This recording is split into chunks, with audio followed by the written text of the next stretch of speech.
Hi, I wanted to just take a few minutes and make this video. I've been putting it off for a few years, and watching Gary Anakin 814's video yesterday kind of inspired me to do it. He's thinking about doing his first marathon, and I did my first one about 8 years ago, and this was the diary entry I made the day after. So yeah, it's kind of long, but it explains a lot of who I am and why I feel like I try to persevere through anything I try to do. So grab yourself a cold bottle of water and sit back and just relax and listen. And be thankful you didn't have the blisters I had at the end of the story. Wow, a diary full of blank pages. Well, how about I start today with the story of where I left off from my last marathon. Here is the story from Honolulu, 1999. Friday, 3 a.m. My alarm goes off. It's time to get up and go on the most physical journey of my life. Am I ready? I think so. No, I know so. No, I think so. So many feelings are swarming around inside of me right now. I'm excited and nervous and scared to death and proud, just to name a few. Well, it's time to shower and check my email and make sure I've packed everything. Again. I couldn't afford to forget anything essential that I might have difficult time getting in Hawaii for race day, like certain power bars or duct tape for my blisters. Well, 4:30 a.m. Knock knock. My roommate for the trip, Kathy, is at the door. It's time to head to the Airport Express shuttle. She's more nervous than I am, thank goodness. I think this made the emotion of being excited take over. Forget about being nervous. I'm gonna do this. 7 to 8 a.m. Check in and get my seat assignments at the airport. Start getting goosebumps as I start seeing team and training people everywhere. The logos jumping out of every nook and cranny. Wow, I'm on a huge team. Lots of hugs and tears everywhere. And the amount of nervous energy? We could have run a power plant if we could have been plugged in. From 8 o'clock until noon, and toss a time change in there too. We had a great flight to Honolulu. The captain thanked team and training for flying Hawaiian and wished us well in the marathon. Holy cow, I was about to do a marathon. I think it finally became real at that moment. Well, we got off the plane to find rain. A hard, pelting, monsoon-type rain.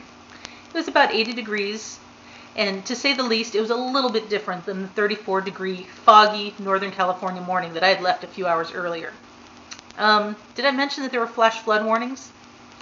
Well, we went to the International Marketplace and got all of the souvenirs that the boys had asked for, t-shirts and postcards and shells and stuff like that, and walked back to the hotel in a monsoon. I don't think that I could have been any wetter if I was underwater in a pool. We got back to the hotel and I took a shower, and when I got out, our coach Sherry was there, and she took my roommate and I out to dinner. Well, we went to dinner and walked around, and I got back to the hotel room and I tried to sleep, but it was too muggy. I was wide awake and miserable. Oh well, I guess it's time to try to sleep anyway. I woke up every hour all night and finally gave in and got up at 3:30 a.m.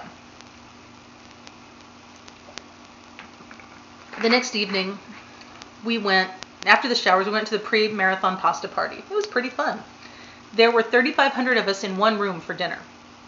We went to the Honolulu Convention Center. It's about the size of 3 football fields inside. And we took up just about every square inch. There were lots of speakers, everyone from the CEO of the Leukemia Society to an editor of Runner's World magazine and one of the vice presidents of Saucony, which is a tennis shoe company. We had a nice buffet pasta dinner and shared lots of hugs and anxiety for the next morning. Well, we were getting up at 3 a.m. wake-up call. And yeah, it was time to get back to the hotel and try to get some sleep. And try was the operative word in that sentence. I went around my room, getting everything totally organized just in case I overslept. I pinned my bib number to my jersey. I got the right socks and shoes out. I got my foot wraps, my Vaseline, and stuff like that. And I set up my breakfast so I could just eat it really quickly and be ready to go. Grab some water bottles, and I was set to go. Then I went to bed and stared at the ceiling for a good hour or two. I finally conked out at about midnight and ended up waking up at 2:45 a.m. It was close enough to 3 a.m. for me. I was getting up. Well, it's now considered marathon day, 4:30 a.m. It was time to head downstairs to meet my team. We walked through thousands of people to find them, and finally did, and the energy in the room was amazing. Sorry, I'm just getting over a sore throat and it gets dry talking so much. Sherry, our coach, gave us each a little snowman trinket to carry with us during the marathon. Very cute.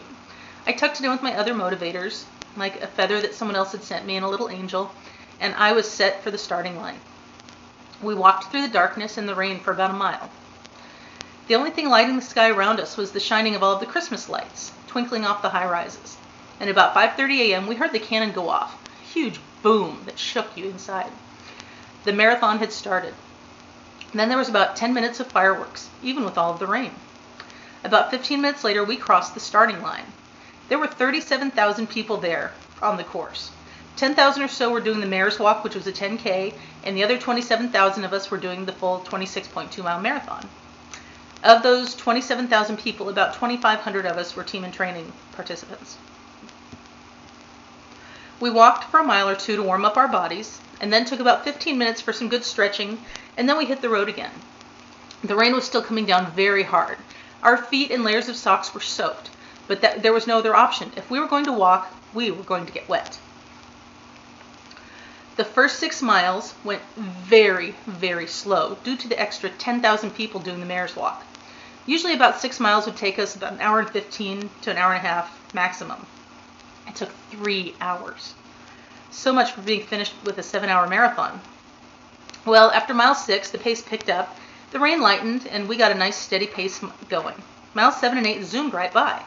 We crossed this little hill, and Mary Jo, one of my teammates, asked me how I liked Diamond Head.